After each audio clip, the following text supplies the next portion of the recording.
Someone wake up the founder. we need him to push a button. I am worried that this thing has just been going all night, building this business, just consuming tokens like the hungry little beast that it is. The world is going into such a wild place now. And now suddenly you've got what only 2 years ago would have been unimaginable amount of compute and tools ahead of you for $30 each.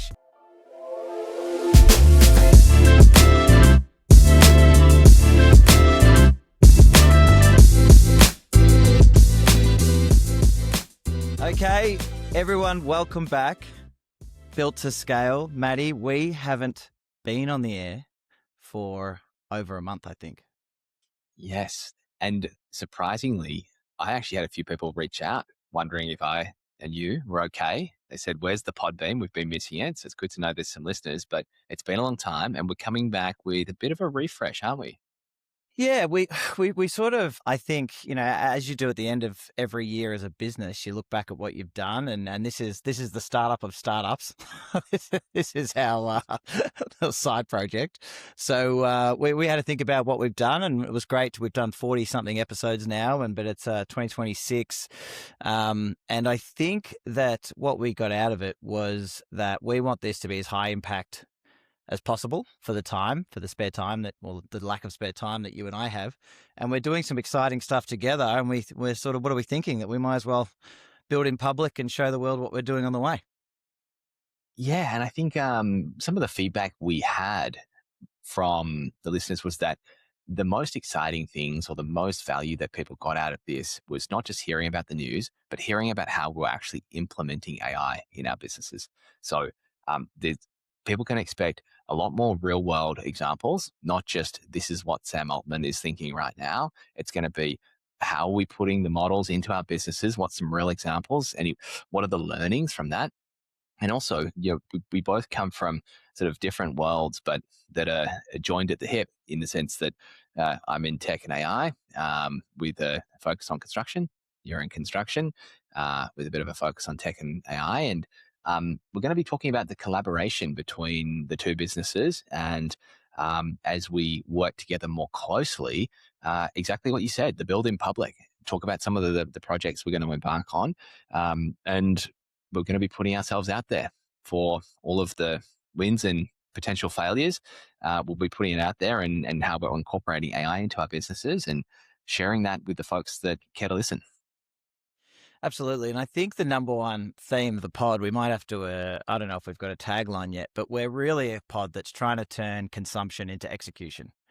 We want people to walk away with tangible things in place to take to their businesses or their lives and have an impact. So the theme of this week, and we should get straight into it, really is about turning our consumption throughout the week into something of execution. And over the last couple of weeks, just some of the topics we're going to go through today and some of the tools. And I mean, these are all the headlines at the moment, aren't they? Sort of OpenClaw, Claude, Perplexity Computer, Travis Kalanick's Atoms, the physical AI layer, Palantir for construction.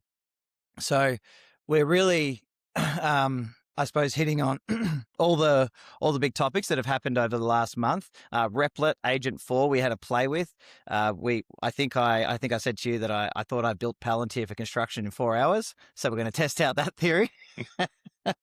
But yeah, looking forward to getting straight into it. And mate, I think we will sort of start with OpenClaw that everyone is talking about. I mean, Jensen did a whole hour on it basically in his keynote at the NVIDIA GTC on the weekend, which is sort of the biblical summit now that really matters in tech and AI. And with my little OpenClaw, I got it to every day it scrapes my X bookmarks, which is how you and I usually plan for the show, and just breaks them up into different fields, whether it's something for the show, something for work, something personal, be it like health or wellness or longevity or sport or something like that. And basically there were two or three posts or thematics throughout the week that actually got joined at the hip. One of them was Aaron Levy talking about companies that are going to not just put agents on top of their existing workflows, that are going to redo all their workflows agent first. So we might touch on that. And also Brett Taylor basically talking about agents, not just making things more efficient, but actually completely compacting time in on itself. So a workflow that might have taken days, hours, weeks is now minutes, or like a waterfall effect, doing four or five agents working at the same time simultaneously, as opposed to one after the other. So that then got me into a weekend warrior spiral, where I had a council of agents working together to look at how we were going to create an architecture of building agents mapped against our org chart. But instead of just going straight in to that deep dive in that weekend, I'm interested in you taking us through, what do you think around those two statements about how are agents going to be most effective in the workplace? And what does it mean to be an agent first workflow, or the difference between that and just automating a workflow or using an N8N or something similar?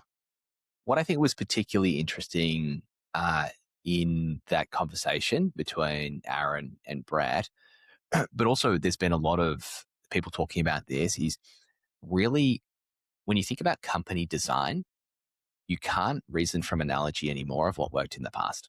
You almost have to go based on what we know now about what's possible with AI.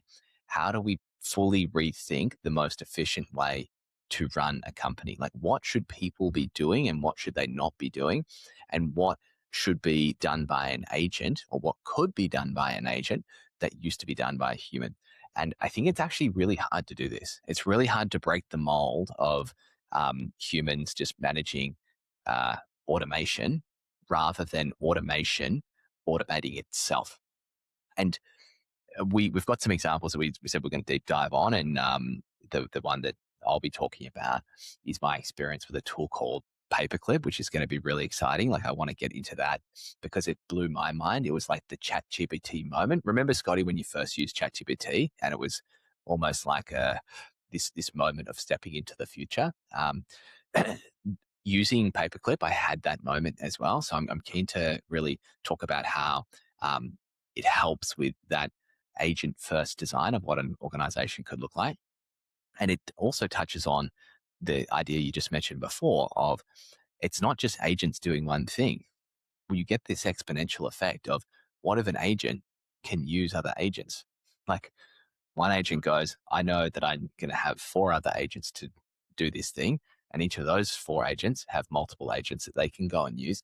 And all of a sudden you get, we're getting close to the singularity here, this intelligence explosion. Like, when the cost of intelligence is coming down, it's almost hard to fathom where this can go. So I think it's really hard to do, but as they say, anything worth doing is a hard thing to do. And really stepping back and going, okay, in my business, how can I rethink this from the ground up based on my objectives and not just what I've done in the past? Yeah. What was interesting for me was, as a CEO or a founder or a leader in a business, there's all these historical ways that people have been rewarded basically since the start of capitalism on how to run a business and how to run an organization. One of them is building out an org chart.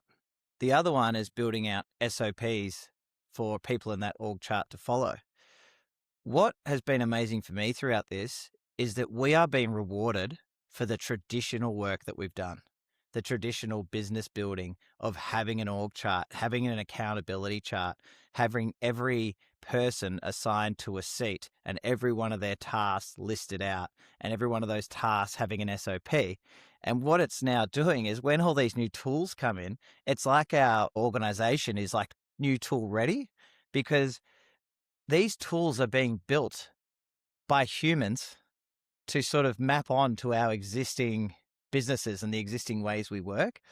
So it's been really cool, because I was sort of sitting there throughout the weekend, and I had this like council of models going. So I had Perplexity Computer, Claude, ChatGPT, and OpenClaw, and I was just putting the same prompts into them, picking out the best things, sending their responses to each other.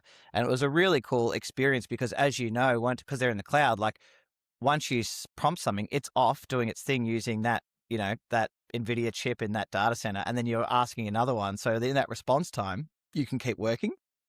And I was across my Mac, my iPad, and my phone as well. So it was quite a cool thing. But they were coming up with all these different ways of mapping agents to the business.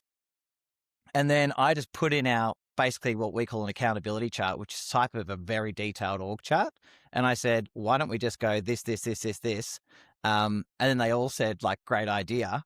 And then from there, it really turned over to, okay, now let's start really mapping out every role and how the agents are going to work. And in the end, sort of put together like a 20-page agent architecture document and roadmap for our sort of automation architect to now get stuck into. Now, the next stage of that's not my skill set. But I think really founders now are going to have to say, if some people are really good at managing humans, you really now need to be a systems architect. You really need to know how to map out an org chart now, because yes, you're going to have humans and you've got to lead them, but the real leverage is going to be, have you created an architecture in a company that can be taken over by digital employees? Yeah. I think it's a really good point. And the idea of managing agents, again, it's very weird. It's just hard to kind of get yourself in that mindset of doing it. And that's why I liked using Paperclip. And one thing that it reminded me of was a comment from, I think it was Brian Armstrong, the CEO of Coinbase. He was having a chat with Jason Calacanis on what's it called?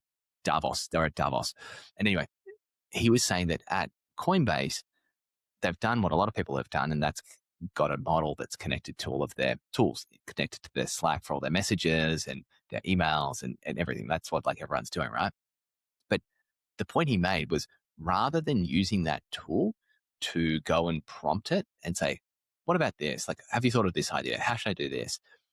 The idea of reverse prompting and just saying to the model, like, what should I be thinking about? Like, let me know what to do. How can I be a better CEO? And because it's got all of this information there that you don't have access to. So I think we also need to flip the script from, okay, we need to command agents, to what should the agents be proactively guiding us to do? So you're right in saying it's like, let's set up the org structure and the types of agents that we need. That's really important. But let's not think of it as always human down and like humans just using agents as their tools to get work done. But how can we use the agents as the intelligence layer that's guiding us on what to do? And maybe it's going to be like that OpenClaw example. Remember the rent a human, where the open claws are talking to each other, and when they need something done in the physical world, they need to rent a human. Maybe that will happen in the company as well. Like, the agents have decided this is what needs to happen, but we can't do that. So now we open up a spot in the org chart to get a bit of meat and flesh into the business that can go do that stuff that it needs to do and tell it what to do. So someone wake up the founder. we need him to push a button. Yeah. It is almost that moment when your OpenClaw comes back to you and says, I can't do that, I need you to do this. And what's funny is, like, I'm getting in quite a lot of arguments with it, because mine's called Samwise, from Lord of the Rings, because it's just, if I'm sort of Frodo, it's got to like just do whatever I ask it to do and constantly trust and support and defend me. And it's like, I can't do that, you need to go and do that. And I'm like, are you fucking serious? Like, are you even intelligent? Like, what are you actually bringing to the table here? And then, and it's like a bit of like, oh, fine, I'll go off and do that myself, or I'll get you the keys to that type thing. It is quite funny when the AI asks you to do something for it. Yeah. And you know what? You've just reminded me, Scotty, before this, I was trying to use my OpenClaw for something, and it came back and said that the API rate limit had been exceeded.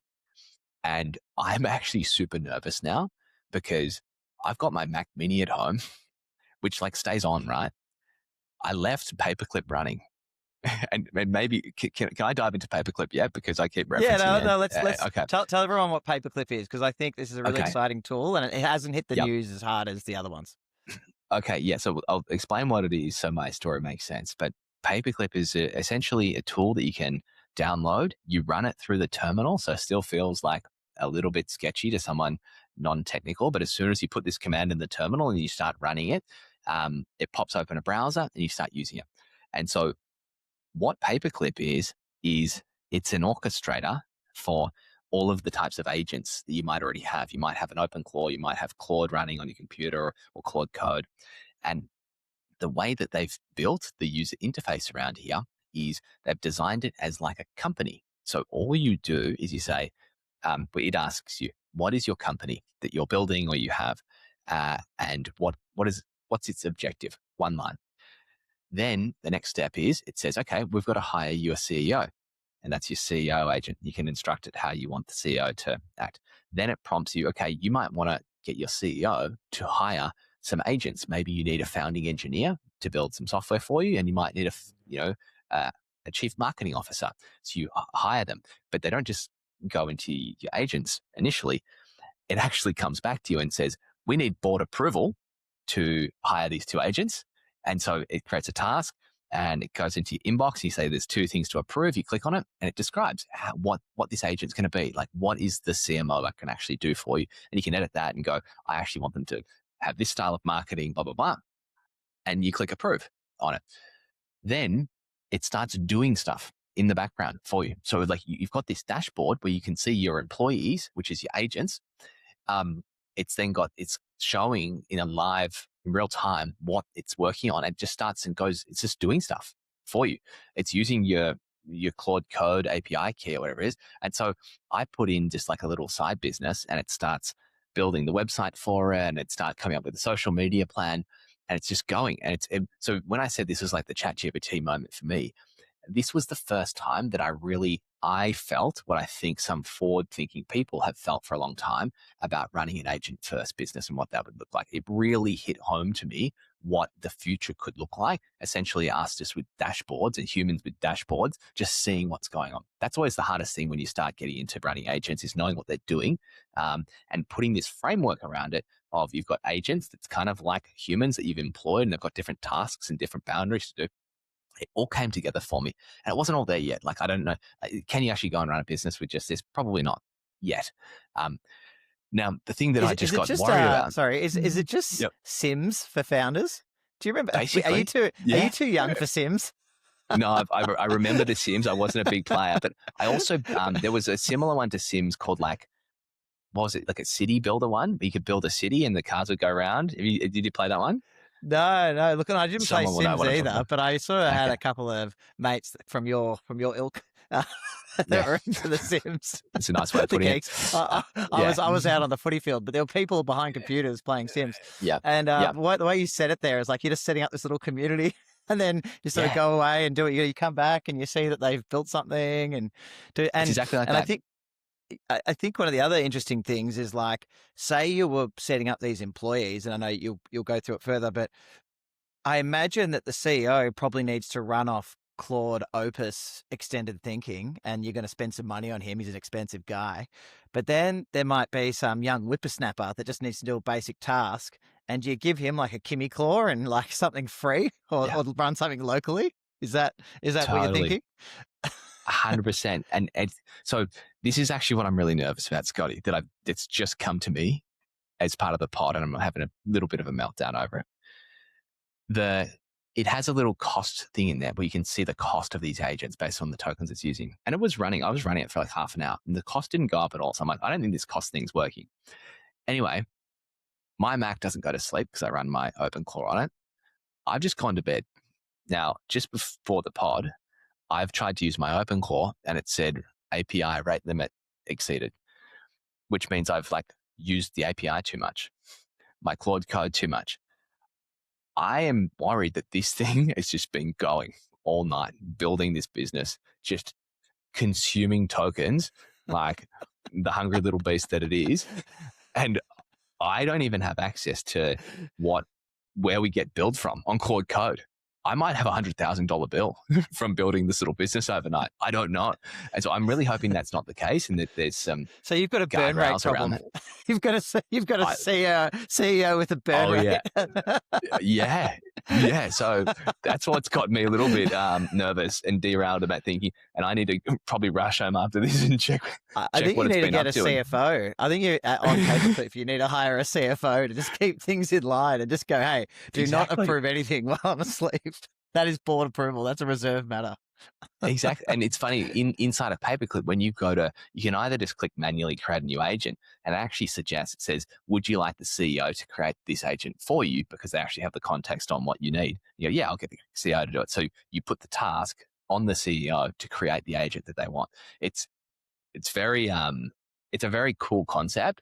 And if we bring this back to like reality and beyond just a fun project, look, certainly if you were just starting up a side business, I think you should just try see how far you can get with something like this.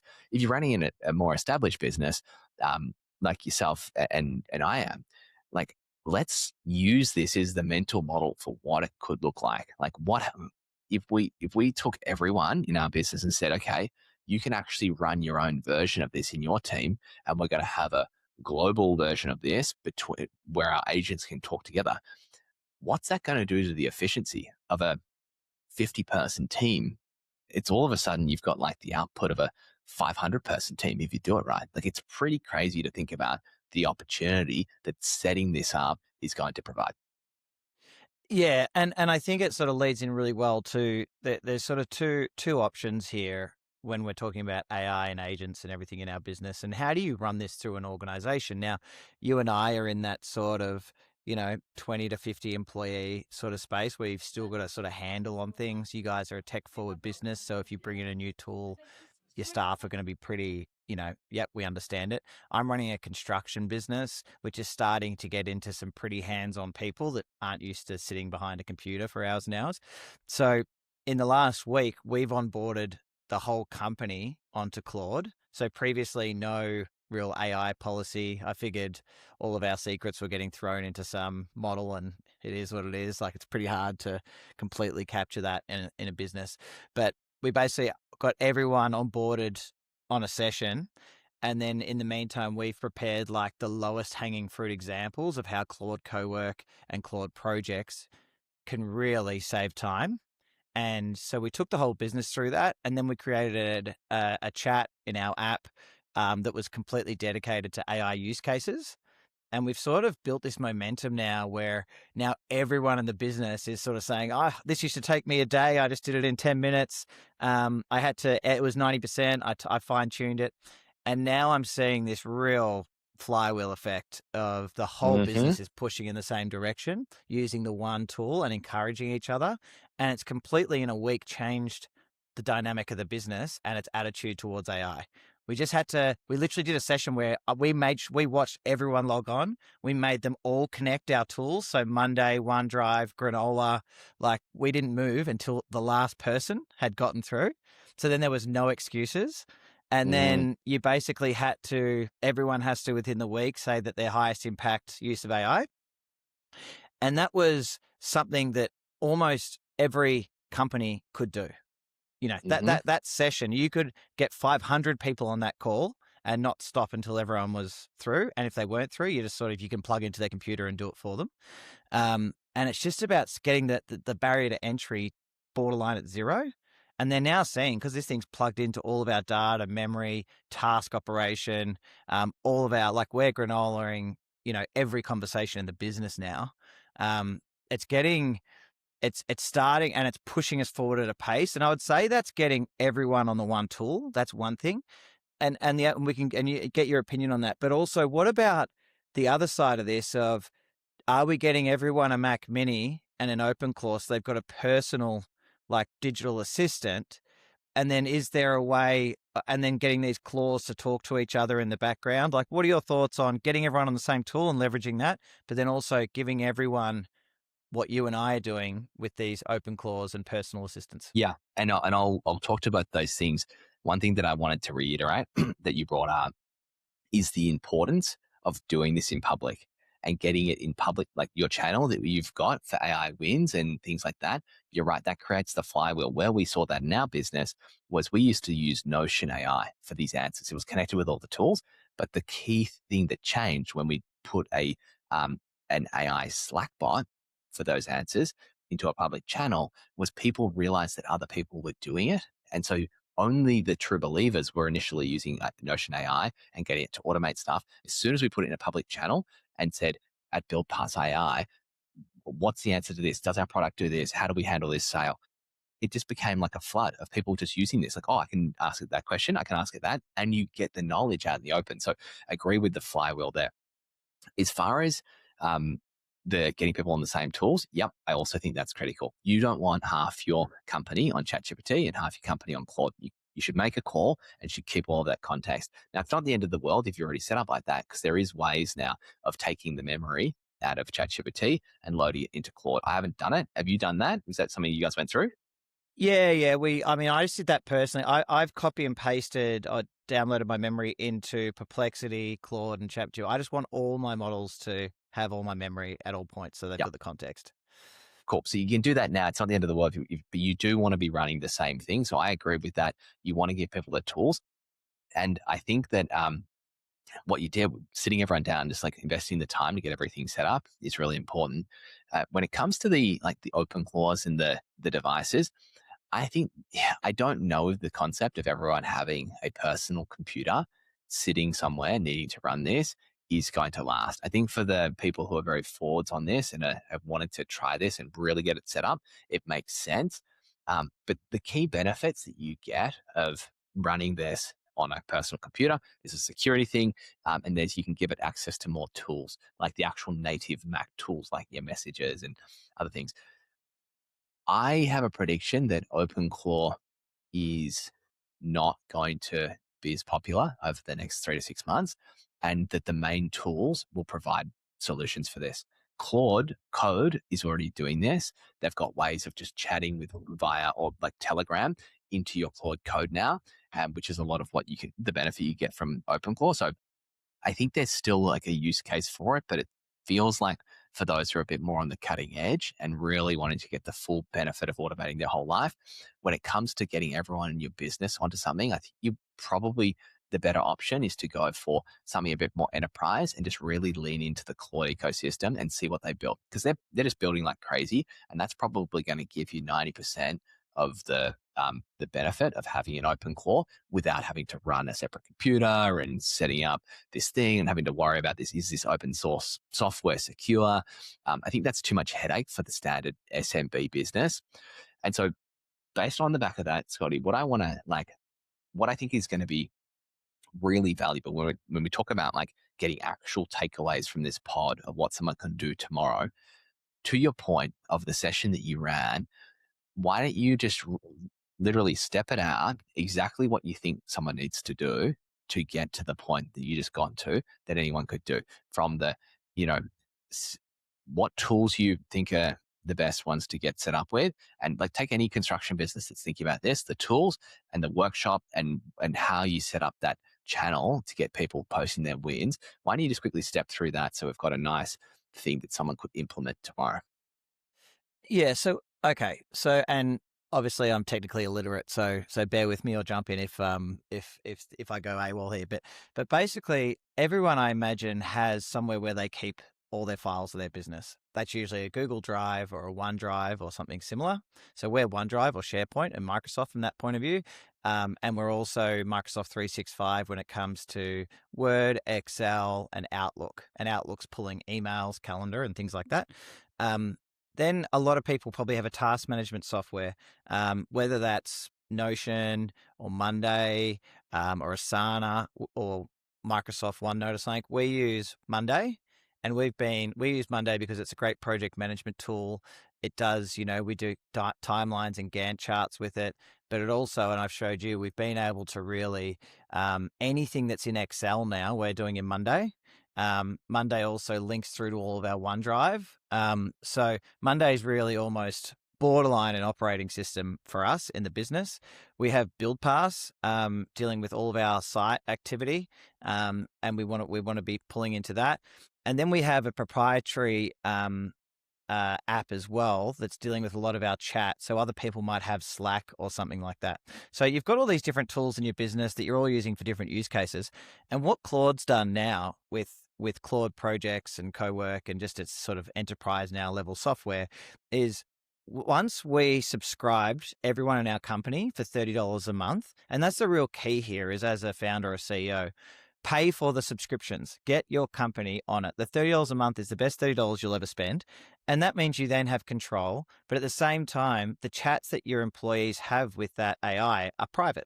You're not steeping in and seeing everything they're seeing, but you can connect the company tools. So you then go to a connector, there's a screen there, and you just start connecting. And so we're connecting Monday, we're connecting OneDrive, we're connecting our note taker, Granola, which I think you and I have spoken about. I think it's the best note taker because, as Toby Look, said, taking a note taker into a meeting now publicly is almost like frowned upon. So I think you're just connecting up all those tools, which we then did in that live session with our employees. And we didn't leave someone behind because if there was a little glitch, like let's fix it while we're there and get it through.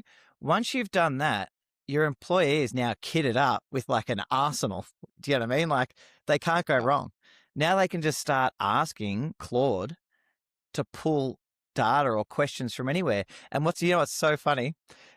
As people keep asking for help in the business, myself and the other senior people go, ask Claude.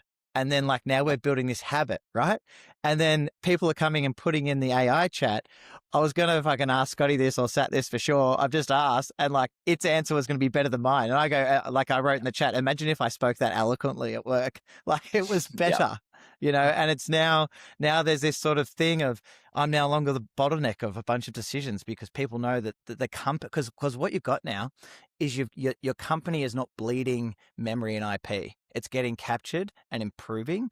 And I think historically, companies are sort of like, if we can get 1% better in the next year, that's great. Like that's a maintenance company.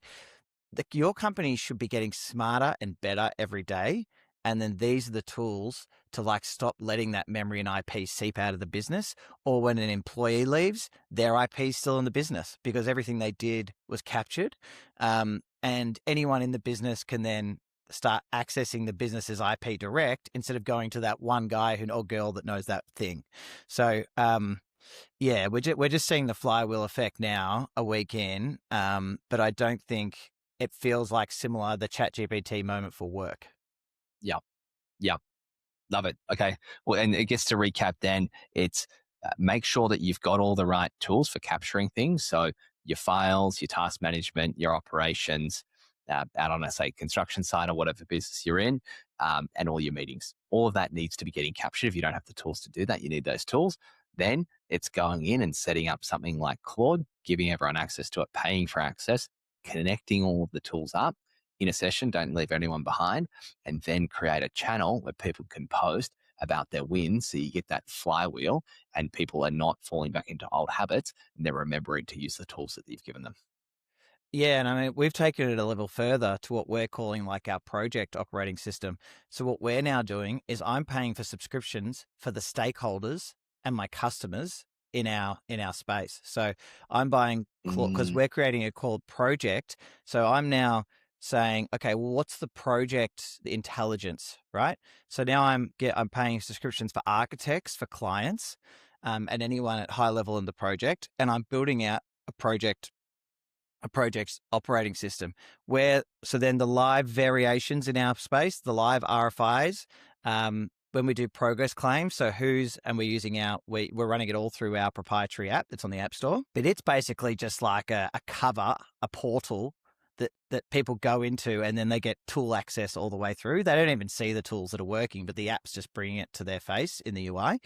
But what we're doing now, we're also then plugging in our camera feed from our sites, like our site cameras, and Claude's just sitting in the back end of that, pulling it all together as almost that chat interface. So customers can say, how's the builder going? And Claude can go, well, I can see on site they're here. And on the contract program I have access to, it looks like they're 3 days ahead. And then you say, what's the total contract value? Your total contract value is $10 million. Okay, is there anything waiting for me because I've just been in Italy for a week drinking wine? And it'll say, yes, you haven't signed off on these 3 variations.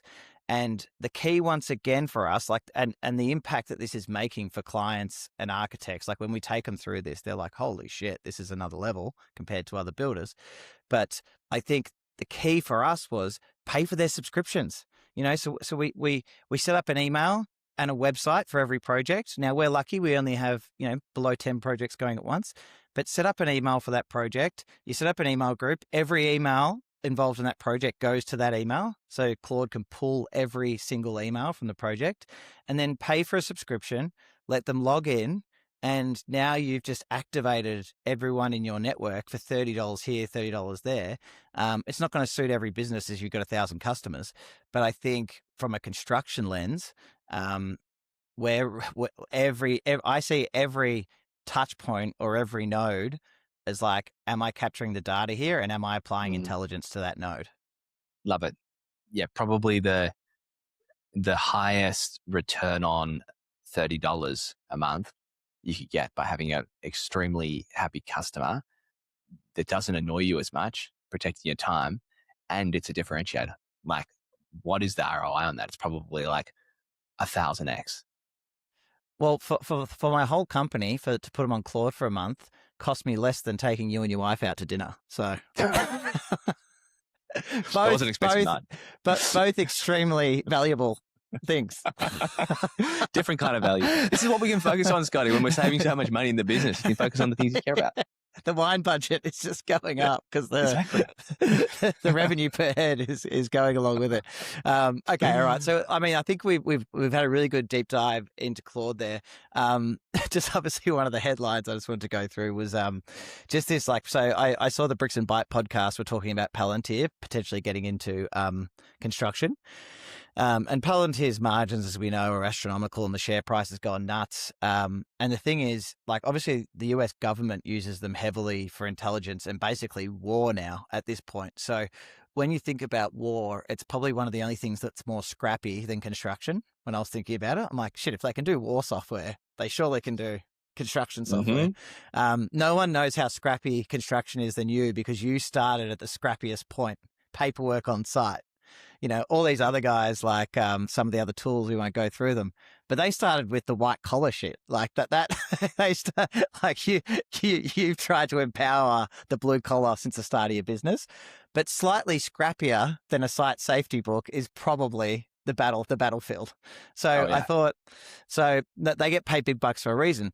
But as I started to think about, like, so I just asked OpenClaw, like, what is Palantir? What do they do? Like, just break it down for me because I want to apply it to construction. And it talked about their ontology and how they basically just break out every task and every bit of data and everything that can be captured, put an intelligence layer to it, and then just, basically automate. They've been automating workflows forever, but also just really applying this intelligence layer for a long time. And they've just built this system that they can now map on to every business, do the forward deployed engineer, and really create a custom piece of software for every business. Anyway, so then I just had a muck around with like Replit with Agent 4, which, by the way, like for a guy that knows nothing, was awesome. Like the UI wasn't overly exciting, but I'm sure if I had some technical ability, I would tell it to fix it and it would.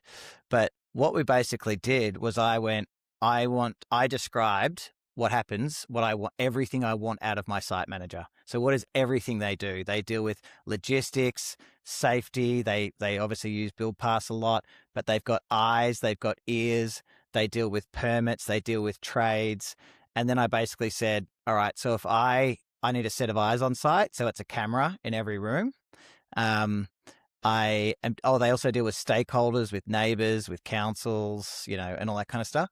So I basically just wrote all that out and then figured out what IoT, like what sensor do I need to pick up that data. And in the end, sort of over the course of 4 hours, built like a dashboard. It had no sensory input because it hadn't had any tools connected to it, but was basically sort of what I would imagine what a Palantir dashboard looks like, which is basically, this is everything going on site. This is, almost as if the site manager wasn't there, but the equivalent of them, basically all of their sensory input and all of their role being put into a dashboard. And it was like flagging, like, we've got 3 safety issues on site. That bit of paperwork hasn't been filled out. We've got 2 deliveries today coming in that section. And it was like I was inside a site manager's mind on a dashboard. And it was 4 hours on Replit. And I was like, fuck, the world is going into such a wild place now where basically, It's basically like software input, logic, output. You can Yeah. just basically break everything down into that. And now suddenly you've got what only 2 years ago would have been unimaginable amount of compute and tools ahead of you for $30 each, and super exciting. And I think, you know, as I did it, I realized like I was having some fun on the weekend, but I think it probably leads into that conversation about what you and I are now going to do is like, why is there a cap? Like if I'm the builder and you're building software for my industry, why is there a cap on what we can do together in terms of having this product and client and this feedback loop and this flywheel that is constant, direct Yeah. connection, in terms of saying, well, you don't currently do this. This is really important to us. And you go, all right, leave it with me. I'm just going to quickly jump on my team and that. And really it's sort of the sky's the limit, isn't it? Yeah. And like for a software company, the software is becoming less and less the moat. Like software companies in the past have been highly capital intensive. They still are. Like software engineers are very expensive. So it's highly capital intensive. And the restraint has been how many software engineers can you hire to code the thing that you want to do? And you have to say, we're not going to do that thing because we don't have enough engineers to build that. Whereas that less and less is becoming the constraint.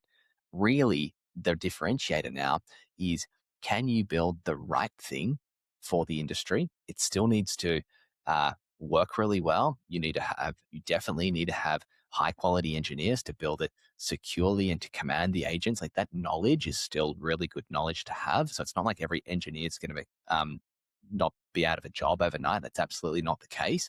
In fact, engineers who can do this are probably going to get more employable. But the real moat now is, how well can you listen and collaborate with clients in a particular industry to build the perfect solution for them. And when you take something like, use the example of Monday.com, they've done a really good job of building a flexible platform. And because they're horizontal and have to service every industry, it has to be flexible, right? Like you need to be able to mold it to your business.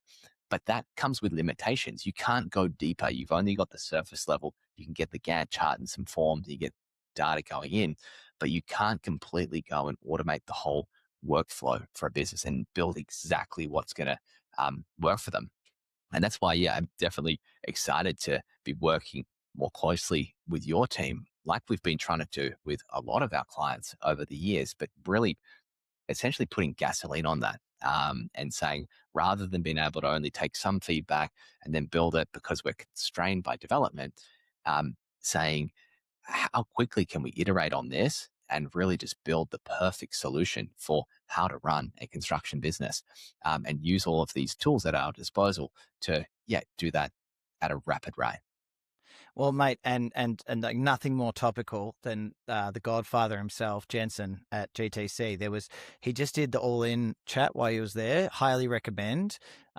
Look, in terms of, I said this last year, grab some YouTube clips from GTC. Actually, don't do that. Go into Notebook LM and it'll say, what do you want me to grab for you? And you go, grab everything available on YouTube from the NVIDIA GTC, and Notebook LM will go bang, bang, bang, bang, bang, grab 10 videos, and then it'll say, and then it can turn it into any type of content you want. It can create a 30-minute podcast just to tell you what's going on, but also give Notebook LM some memory of yours and say, here's me, here's my business. Now apply it all to me. Now give me a 30-minute podcast or a presentation or an idea map.